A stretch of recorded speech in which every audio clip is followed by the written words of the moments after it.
Hey, this is Patrick Touhey, president of Elite Performance Touhey. If you are wanting to learn how to embrace change and navigate through disruption as a leader, then listen to the Leadership is Changing podcast with my good friend, Dennis Giannoutsas. Welcome to Leadership is Changing. Each week, we and our guests provide information and insights through exploring leading change. This is taking your leadership to another level by finding the balance between executive excellence and personal well-being through stories that inspire real change. It's time to adapt in our fast-moving world when leadership is changing with your host, Dennis Giannoutsas. Hey, welcome to the show, Leadership is Changing. What we as leaders know to be true is that change is constant. Leaders everywhere confront similar obstacles because people are people, but everywhere you go, leaders are overwhelmed, disrupted, and under pressure. They run from email to email, meeting to meeting. Many leaders are not changing quick enough, which means they run the risk of becoming irrelevant and being left behind. Perhaps the show is taking our listeners' leadership to another level by finding their balance between executive excellence and personal well-being through stories that inspire real change. I believe we don't have enough effective leaders in the world today, and if we can get the leaders to step up and lead change, then they can inspire real change. Hey listeners, it's now time to adapt in our fast-moving world. Hey listeners, welcome to today's episode. Great to have you with us here, and I have a wonderful guest with me this week and in today's session. His name is Patrick Touhey. And he's when his brother, Hall of Fame basketball coach Kevin Touhey, was dying from lung cancer, Patrick promised him he'll continue his fervent work of athletic coaching. However, his background in corporate business showed him just how similar athletic coaching is to the corporate world. He discovered that his life calling is encouraging athletes as well as business leaders to work towards their full potential as people and in their careers. He's just launched a new book, and it's called Create Forever Teammates. Patrick, a big warm welcome to you. Thanks so much, Dennis. I really enjoy having the opportunity to be on your show and with your audience. It's always exciting to talk about these things and really share, ideas and things together and be part of it. So thank you so much. Thank you for joining us. And Patrick, whereabouts are you in the world today? So I'm in a place called Niles, Michigan, which is known as the Midwest part of the United States. For those that are familiar with the big city like Chicago, it's due east about an hour and 20 minutes. Cool. And is that where you originate from? Is that where you grew up as well? Actually, I grew up in New Jersey, New York area, and lived there the first 21 years of my life. And actually ended up in the Midwest by going to play college basketball and met my future wife there, and she wanted to settle in the Midwest. So we made sure we did that. Yeah, good idea. Yeah, very good. And so the other thing too I wanted to ask you was about the book. So Create Forever Teammates. What's it about? Yeah, I wrote the book, Dennis, because in my observations, either through the corporate experience that I have or my coaching experience, I noticed some things around this overstatement or over focus on what I call extrinsic outcomes, meaning, what are the performance measures? What are the skill development? What are the end results that we're getting and that we're so focused on achieving? And how is that affecting, for lack of a better term, the human side of things, the relationships, the connections? And is there something more that we should be paying attention to that would develop an experience for people that would be more joyful, more passionate, more purposeful, more in line with that there's a bigger picture than just those outcomes and results? And I do believe that there's many things that have changed that have in fact harmed the ability to have a deeper connection in relationships. And so I wrote the book to try to get us back there, to try to find ways to integrate some tenets and lessons that we could use in the current culture we're in to bring that same kind of powerful experience to those coworkers, leaders, and athletics. Wow, that's awesome. Do you know that many years ago, probably about 30 years ago, I read some books from some basketball and other coaches as well, and they talked about one thing being in particular about the teammates actually knowing each other really well. Not just their names, but, can you name who their father is, or can you name whatever, and a few other things. Is that still relevant today as part of that relationship building and understanding each other? Do we need to know each other, or do we just get on with our lives and know that that's Joe Bloggs over there or that's Sally over there, and we just have to keep on going? What do you think nowadays? Well, I think it's imperative that we continue to work on making sure it's much more than just the results and the outcomes, and that relationships and that connection. And I love how you stated I use the word intimacy when I work with the people I work with in the workshops, and this word of intimacy meaning intimacy, which means I know your father-in-law, which I know you at a deeper level, and as a result of that connection that we have with each other, the success I would like to see you achieve is something that's more exciting to me, more interesting to me, because I'm not so self-absorbed, and I'm building all of those intimate relationships in a way that a byproduct of it is so much more of a powerful experience and performance that it gets us to the fullest capacity or fullest potential of what we're able to execute. It's a wonderful fuel that if time is spent on it, and that's the biggest challenge, is there time to spend on these soft skills, on these intrinsic spirit and connection skills? Is there really going to be some results as a result of trusting that that's part of building a powerful team? And fear, if I may real quickly, fear, Dennis, is what distracts us from us. Fear of not getting the results, fear of the numbers, of the outcomes. And that if we don't spend all our time honing our craft, become very good at what we do, then we're going to lose out. We're going to fall behind. But if we really take a step back and say, what does that human element contribute? How important is it? And time again, it shows that when we spend time on that, it gets us to a whole different level of performance, but as importantly, brings a whole different level of joy to the experience.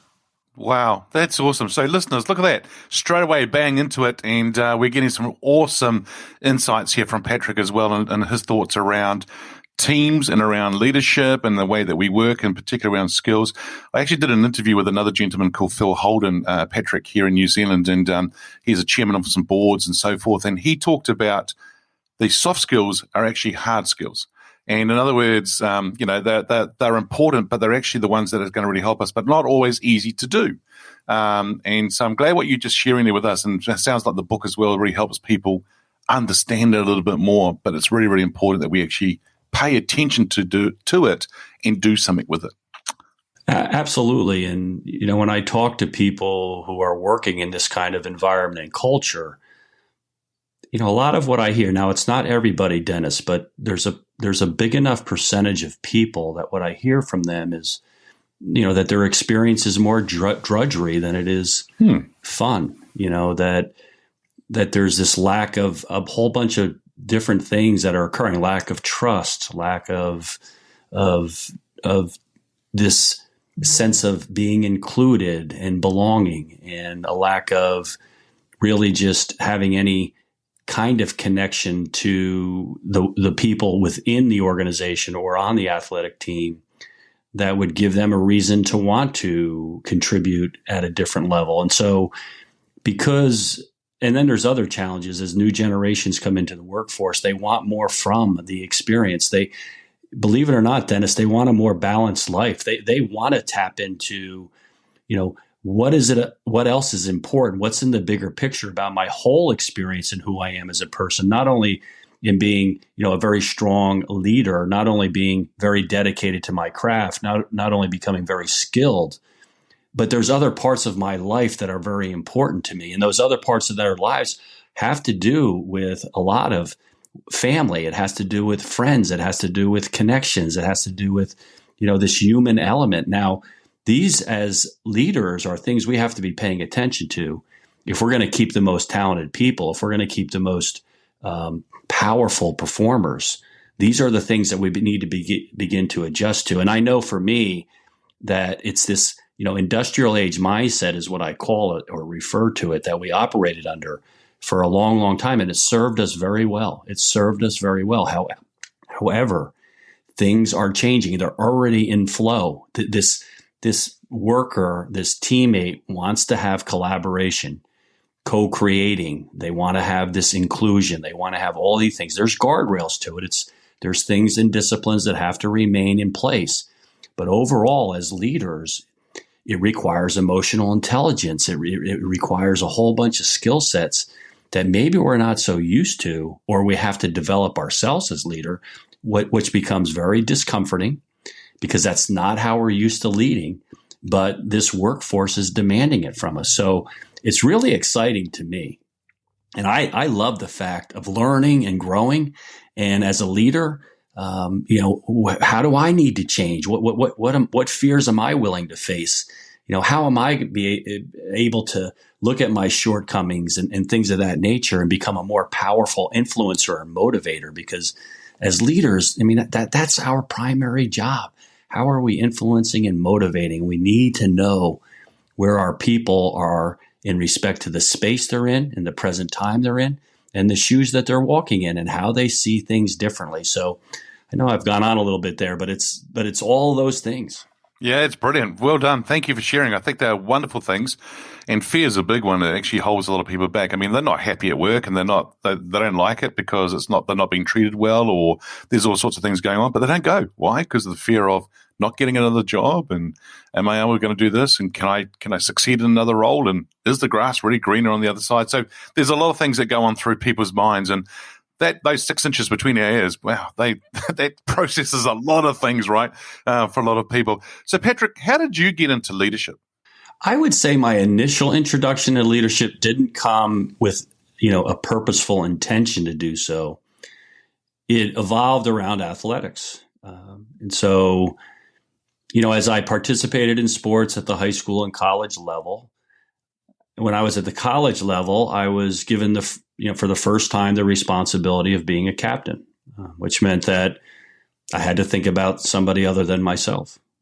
And as a result of that, it required learning some leadership skills. And so, that was the introduction to it. And I know that when I got involved with it, there were things that were very exciting to me about having that responsibility. And as I moved on, I had full intentions of being a coach and a teacher. And I was excited about that. However, one way or another, as I did my student teaching, I became disenchanted by teaching and thought maybe I need to be more in the business side of things. So I worked my way through the business career that I had to the point that I was given the responsibility of being a manager. So now I was in my second position of having to influence and lead others. And I loved every second of it. What did I love about it? I loved the fact that this challenge of truly helping people perform at their highest level, but at the same time being very in touch with a personal connection with them. And this idea that I was very, very clear on the fact that one of my major goals is I want these people to succeed more than myself.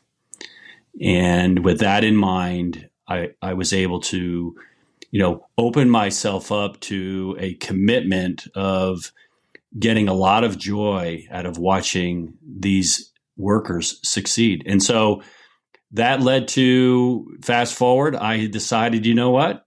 I want to run my own company. I want to start my own company.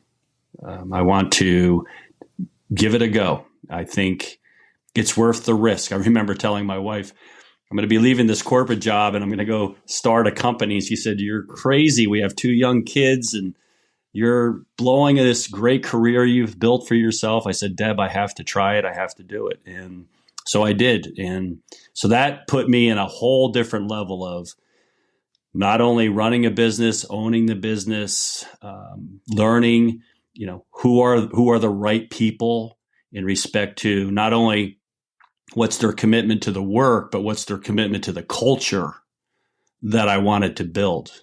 And I wanted to build a culture that was one that, and this is one thing that I'm very proud of, Dennis, to this day, that I would say when I started that company and it ran for about 9 years, I lost one employee in that whole time because the people loved working there. They loved the environment. They loved the culture. They loved the mission. And it was a very hard decision to sell that company, but I did. And I ended up working for the company I'm with right now called Allied Solution in a senior vice president's level. And I oversee, one of the divisions there. So I'm in a leadership role there. And then I started this life coaching. It's called Elite Performance Touhey, where I work with athletic teams and other corporate leaders in helping them build forever teammates, helping them build a culture that has real passion and purpose to it. Mm-hmm. Very good. Patrick, I want to ask the question that is the transition when you decided to leave that corporate job to go and start in that business for the first time, and your wife said you're crazy, you built this strong career. And because I think there's a lot of people that I work with today who are high performers, but they're actually thinking about going and starting their own business. And how we talked about that fear thing before and so forth. What was the transition like for you to go from the corporate world into that your own business? There was a lot of fear initially, and it's an interesting thing that occurred because my brother Kevin helped me with this a lot. When you're driven by fear to succeed, it can work, and it does work. However, what I was finding when I moved from the corporate world to this own business, that the fear that I was feeling was so much more intense because I felt an overwhelming responsibility, not only to my family and what I decided to do, but there was a whole bunch of other employees who were relying on me also. And so I got to be honest with you, I wasn't having a lot of fun initially. We were succeeding, Dennis. However, taking on this overwhelming responsibility and the fear I felt for others and their trust in me, all of the successes we were having along the way were short-lived because I was in the next thing that had to happen in order to keep everybody secure, safe, and the company successful. I wasn't enjoying very many moments. I wasn't enjoying some of the unbelievable innovation that was occurring, some of the celebrations that needed significant celebrations in deals that were done or relationships that were built with other business partners or all the many other things that, in a successful business present themselves. And if you're not present and if you're not reflecting, if you're not allowing yourself time to take in those moments, once you hit the prize, once you hit the goal, you look back and you say, I don't really even remember much of it. And there wasn't a whole lot of fun I felt. And so my brother Kevin, I reached out to and talked to him about what I was dealing with. And he said to me, Patrick, your focus and your energy and your concentration is all in the wrong areas. They're necessary. I'm not telling you all of the things that you're strategizing and executing and planning and things of that are necessary. However, your laser focus on it is you'll burn out within 5 years, 6 years, you'll burn out. So I said, okay, help me. Help me. I'm all ears. I'm willing to learn. And, he introduced me to these tenets and he introduced me to these principles. And all of a sudden, I had a whole different energy set. I could take on even more responsibility and I could take on even more energy and work because I wasn't draining myself with the pressure, with the stress, with the overwhelming drive to not fail. Failing is such, I try to teach in my lessons today, Dennis, to embrace failure, to thank it, to get curious about it, because mastery can't be achieved without failure. But if you're operating from a position of failing is a bad thing and I have to avoid it at any cost, and when it occurs, I really have this internal dialogue of beating myself up that I'm not good enough. This isn't going to make it. I made the worst decision in the world. I'm not very good at that. I mean, it's really toxic if we don't. Kevin introduced me to this concept of thanking fear, Patrick. Thank it. And all these other things that became more important to me, Dennis. And it changed the entire outcome. And I know this for a fact so I've been in it now for almost 28 years. And I still love it. I still love it. And what I love most is watching my coworkers and the people that I've brought into the organization succeed, influencing them to want to be the best at who they are as people in how they're treating each other, and always wanting to make sure they're the best in the industry when it comes to their craft, because their fuel is the joy and the passion they feel from the intrinsic goals and developments that we commit to each other every year. Awesome. Just awesome. I remember my first 6 months when I went from the corporate world into my own business, and it was a lot of fear and it was a lot of the unknown. But one day I woke up, and just bang on what you're just sharing there, right? Based on what your brother was saying about thanking the fear, I turned around and said, you know what? If I'm going to do this and I'm going to fail, just do it really well. Fail big time. Go out there and make it happen, man, and just embrace it. And that's what really helped me change and think about things. Is it rosy every day? No. Is it ups and downs? Yep. And is it hard? Yep. But also, is it worthwhile? Yes. And that's the big resounding yes that we get as well. So, yeah, Patrick, thank you so much for sharing that, because I think there's a lot of listeners out now thinking about where they want to go. And even if it's into another large corporate role, into another stepping up, I think it's the same thing too that they need to think about for sure. So it's good. Patrick, I'm going to move on to another question now. And that is, this person could be alive or from history. Who's your favorite leader and why? So I have two. The first being John Wooden. And John Wooden was a legendary head basketball coach at UCLA. And I think he won 11 national championships, which when you think about, you've reached the top of your trade and you've done it 11 times, which substantiates that year in and year out, you are performing at a level of uncommon excellence. And how does the consistency of that occur? That was my interest in John Wooden. It's one thing, and it's hard enough to achieve at that level one time, never mind 11. So I want to learn about John Wooden and how that occurs. And as I read his books, as I even watched, I can remember being a little boy, being enchanted by and so interested in John Wooden.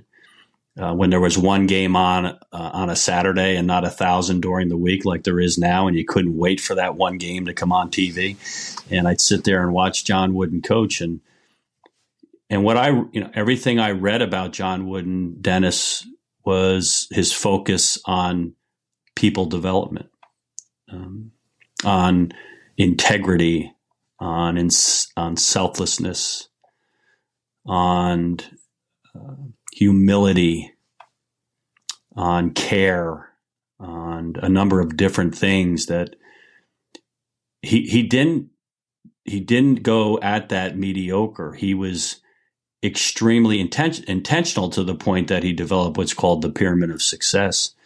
And when you read what's in the pyramid, there's very little about basketball in that pyramid of success, Dennis. And is it a coincidence? Here's the thing, right? I'll share one other thing with you that I really want to try to integrate everywhere I go.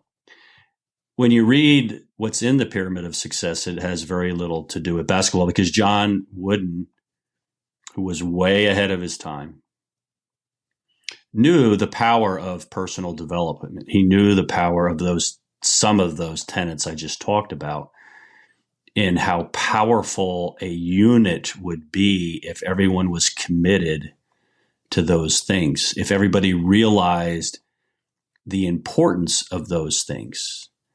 John Wooden made it very clear that I recruited you to come here and play basketball, and basketball will play.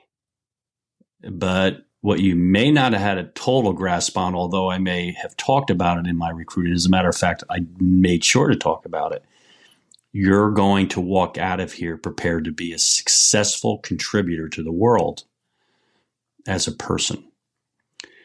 And what I know is the byproduct of that is going to be success. And, I talk to corporate leaders and I talk to head coaches, and I say this. There's 3 basic human needs that we desire. One is love, the other is appreciation, and the third is inclusion. Those are the 3 most powerful needs, with love being the most powerful emotion known to humankind. And I asked the question to myself as a leader, if that is true, and I know it is, why are we not intentionally finding ways to integrate and build love within our culture? What are we afraid of? Why is love looked at, in the athletic world, especially for boys or men's basketball? There's we're not going to sit around a campfire and start, spreading love. And that's, it's unfortunate that love is looked at that way. And even in the corporate world where, that's just, we don't have the time for that. There's too much that needs to be done. There's too much work. But really, Dennis, it's just okay. If that is the most powerful emotion and it will fuel our people to do everything at a whole different level, why are we not intentionally finding ways to do that? See, I'm doing that. I've done that for a long time, and I know that it works. I know that it works, and it's not that complicated to do. It's not that complicated. Yeah.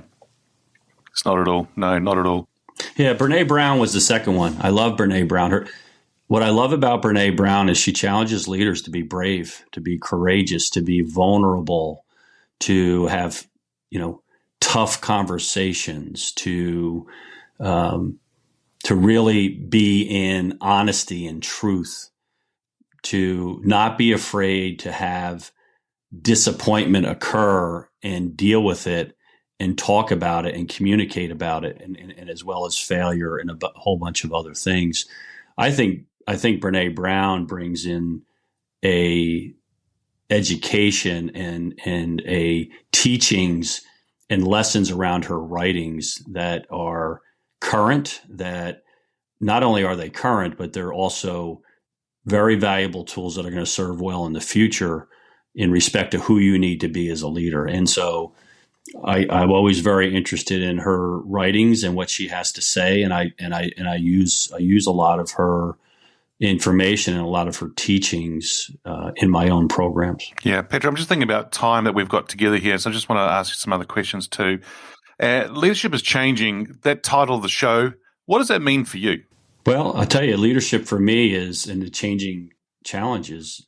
When you talk about artificial intelligence, when you talk about remote working, when you talk about technology in general, I mean, all of these things that are becoming very important, very prevalent in helping businesses be in the future and succeed in the future. I think as leaders, what we have to be very cognizant of is it's always about the relationships that are going to fuel us and prepare us to be successful going forward. And that as leaders, we can't get so lost in this technology that's coming out. And this idea of remote working, which isn't going away. It's only going to be more demanding. And if we're going to keep talent, we need to make sure that we have that available. But the idea of this, okay, let's not get lost in the old school principle that relationships are important and that somehow we need to take advantage of this technology. We need to take advantage of all those things. But at the same token, let's not lose sight of the core connections and relationships, which truly bring purpose to what people are doing. I think that's going to be a huge challenge and very important. I see it already today in remote workers. Yeah, very much so. Yeah. Now, you and I are living in a world, and you've just sort of suggested it there too, that we're living in a fast-paced, ever-changing world around data, technology, social, business, sports. Everything's just getting faster and faster. If you look at the fastest person running 100 meters, it's getting faster. Technology is helping them too. All sorts of things. People talk about how do we make the boat go faster. There's all that side of thing happening as well. So today, what makes a leader successful in that fast-paced, ever-changing world? What's your thoughts on that? I think that it's going to be very important because you can get sucked into it very quickly. Yeah. The most successful leaders are going to be those that are able to balance, being able to not get caught up in the fast pace of things and the things that are coming by so quickly, and be able to take time and see the forest between the trees. In other words, they're reflecting upon, okay, I just spent 3 months on 7 different activities and challenges and projects and things of that nature in order to keep up. What am I not seeing? What am I losing sight of? What am I not paying attention to? What am I not seeing the big picture about? And do I have the right people in place in order to execute what we need to execute? Have I indulged and engaged myself so much that I've lost my skill, my most valuable skill? See, leadership is always going to be about knowing your people you're leading and influencing and motivating them. There are people that are going to be part of this fast pace that are going to have to execute what you're looking to do. And as the leader, if you get sucked into it and lose focus of, no, I have a different responsibility. My responsibility is to make sure all these people around me are influenced and motivated at the highest level. To the degree I need to get into the weeds is where I need to be careful. Absolutely. And that's the trap. You're right. That's spot on, because it definitely is a big trap for a lot of people. And they just walk into it so easily, and then there's pressure put on them. Then there's the fear of, if I don't do it, what's going to happen? And absolutely. Now, Patrick, you and I have been talking about through the lens of a leader. If we were to change lenses and think about an employee today, and, you and I have got people who worked for us in the past, so you and I have both been employees in the past as well. How's employees' expectations of leaders changed? Big change. And the biggest demand that young people are having when they enter the workforce, I made some reference to it earlier, is they want to be involved in collaborating and co-creating, and they want balance. It's really interesting to me because I get caught up in it too, Dennis. I mean, these are things that I have to look at myself and change and work on. And that is, what do you mean you want time for your family? I mean, you got a job to do here and we need to get work done. And if I'm sitting here interviewing you and that comes up that, it's really important that you have some time with family and balance. If I'm not careful, because this is what they're going to be asking for, and this is what they're going to be demanding, that is, as a leader, I have to understand where they're coming from and why that is. So, yeah, employees are going to be requiring that from us. They're requiring the ability to be and have an opportunity where there's diversity that may be in play. In other words, employees themselves talk about these younger people that are coming in, their want and their need to have diversification within the workforce. And because Right, Dennis? The world, I can tell you in America, the world is changing. There's diversity all over the place. These kids are growing up in diversity. So when I go look to work for a company or work for an employer, this is something that becomes important to me. And how are we embracing diversity? And employees are wondering, what is the makeup of our workforce? Who am I going to be working with? And what's the cross blend of all different types of aspects of the diversity that is out there? And so I just know very well that there's going to be some really talented people who come to me who want to work for this company where that's going to be an important factor. And they're going to want to demand that from us. And how are we looking at changing that? I look at our own corporation. We're working really hard at establishing that. We're working really hard at being conscientious of building that. But I'll tell you, Dennis, in some of these corporations, we got a long way to go. We got a long way to go. But that's what they're going to want. You know, we built a new corporate headquarters, and I went down to it the other day. And I know you know this, and none of your listeners are going to be shocked by this, but this is what do employees want? They want some play areas. They want a pool table. They want a ping pong table. They want a quiet place to go sit and reflect for a while. I mean, is this a country club or is it a workplace? But it's just what they're asking for. And we have to be prepared to adjust as industrial age leaders.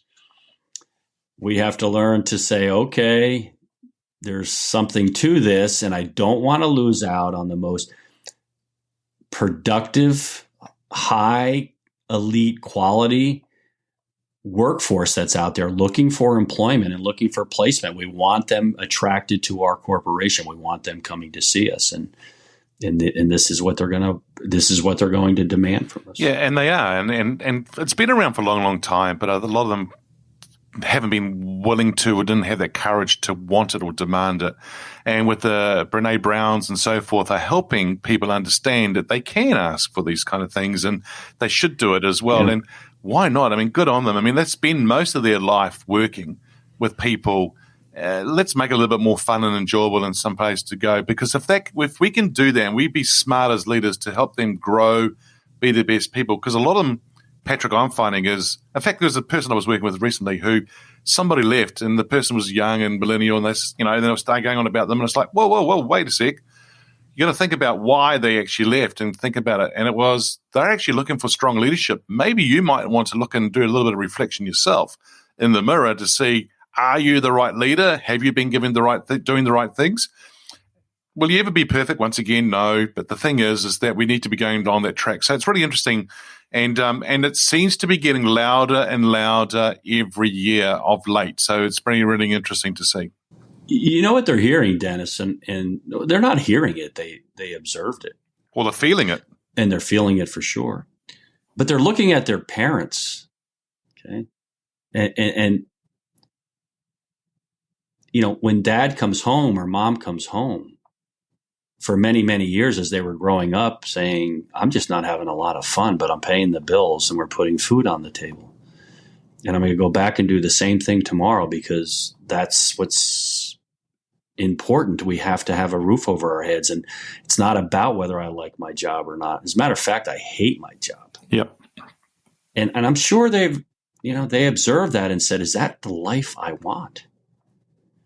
And to quite frankly, I don't want to minimize it because, leadership is so imperative. And we've had great leaders historically. I mean, so I don't want to judge it as being poor. But what I will say is, and I hear this from coaches, God, these kids demand so much more than kids in the past.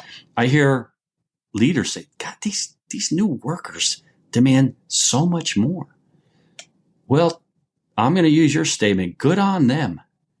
They don't want to be 55 years old and say, I just do it every day because I got to pay the bills and I hate my job. I totally get what you're saying there, because there are a lot of people like that, and mum and dad come home and they're grumpy, overwhelmed, and then a lot of kids don't even get to know them. But you're right. I mean, on one side they go, we bring in the money in, we've got a good life here and things like that. But there is more to life. Now, that's easy for you and I to say, but not always easy to do. And the thing is, when I said about they feel it, if other employees are saying about these, well, coaches are saying these young kids demand more, even if they don't hear us saying it, they're feeling it from us. They feel it as part of the way that we come across them and that. So you and I could probably talk about this topic for many days. Patrick, final question here for you, and that is, if I get you to get your crystal ball out, where do you see leadership being in 5 years? This might be a shock to you, or as I thought more about it, I think leadership is going to look more like lateral. I mean, there will always be a leader, but I do believe the most successful corporations will have a commitment to what I call lateral leadership. And that is that, we not only have, quote unquote, a leader, but I think in the future, there's going to be different levels of corporations in the hierarchy of things where we're going to be developing what we call lateral leaders. And they're going to be taking on a more extensive role around leadership that's consistent with, overall leadership. But what they're going to have to be learning and doing is going to be a responsibility that hasn't existed up to this point. So there has to be all of these, whether you're a leader or a lateral leader, you have to be in touch with always embracing change. And you're going to have to be always in touch with coming from a place of optimism, because the change and the technology that's going to be in front of every corporation or group of leaders to implement and integrate and execute is such that there's going to be a lot of questioning and fear and uncertainty on the part of the employee side, that this level of optimism and solutions and being in the solution and having an attitude of positivity is going to be more challenging than it's ever been, because with technology comes quick change. And with any technology project that I've ever been involved with, there are pain points that occur, not only in the process of developing it, but actually putting it out there and executing it and having clients work it, that there's these bugs, there's these challenges, there's these systems, and it leads to lack of trust. I see it every day, that we should have been more prepared.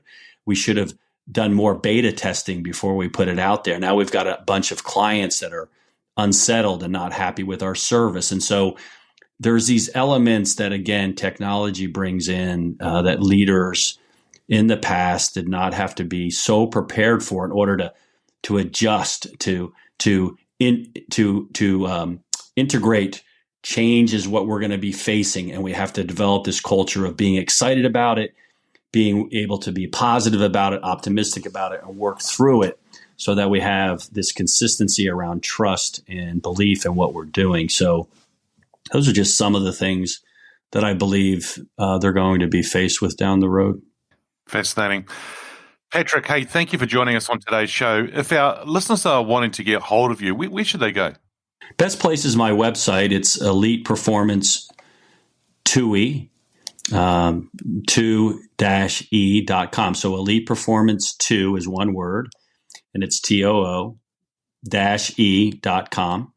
is the best way to get a hold of me. I also have a Facebook page under the same name and a Twitter page under the same name.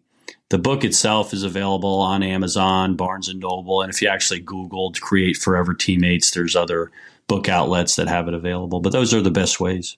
Awesome. We'll put those in the show notes. But once again, Patrick, fascinating discussion. Thank you for being on the show today. Thank you so much, Dennis.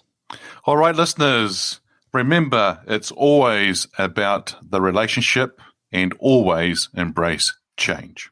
Hey, listeners, what we as leaders know to be true is that change is constant. Change is incredibly scary, especially with the unknown and unfamiliar territory. It's time to adapt in our fast-moving world when leadership is changing.